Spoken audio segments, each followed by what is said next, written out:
Kia ora koutou. My name's Aaron and I'm a teacher at Newlands Intermediate School. I'm part of a curriculum learning group at our school to develop the practice and teaching of science. I've been a teacher at Newlands Intermediate School for 4 years, and this has been my first opportunity to develop my practice in science specifically. It's been included as part of our local curriculum this year, and we are a teaching team of 5 teachers who are looking to increase science teaching knowledge and skill across the school. This year, we used the science toolkit in our classrooms, every member of the curriculum learning group. We did this by administering the science test at the beginning of the year with our students, and then we marked the test to get answers from the students to see how they went and assess where their science knowledge was at this stage. It was a really great learning experience for me as a teacher. I think good teaching is underpinned by collecting data and then using that data to inform your teaching practice going forward. And using the science toolkit created a great way to collect data on my students' learning in science, knowing where they were at and what their next steps needed to be. It was also really effective because it modeled questions that relate to the science capabilities extremely well and gave me a great context to be able to extend those capabilities in the classroom.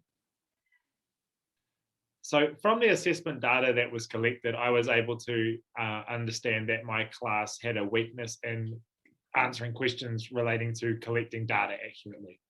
From this, I was able to provide some lessons which were able to create a context to focus on those capabilities.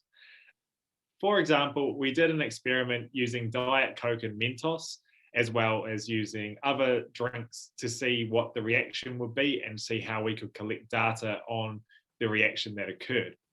Another example that we did is we looked at how temperature affects taste and smell.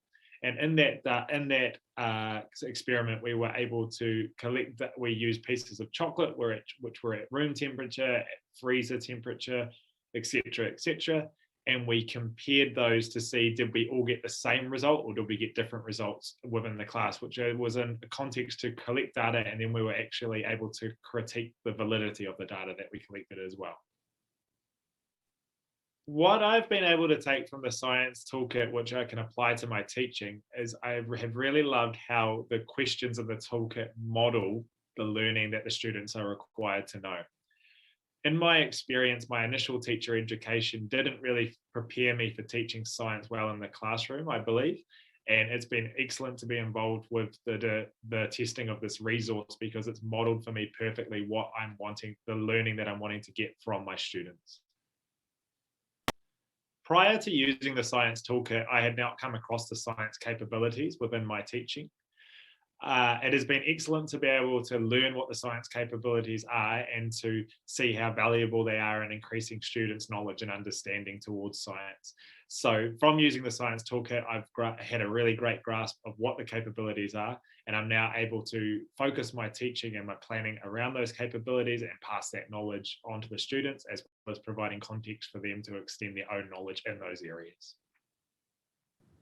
The advice I'd have for teachers using the science toolkit is don't be afraid if you don't feel like you understand the science capabilities particularly well, or that you don't understand science that well.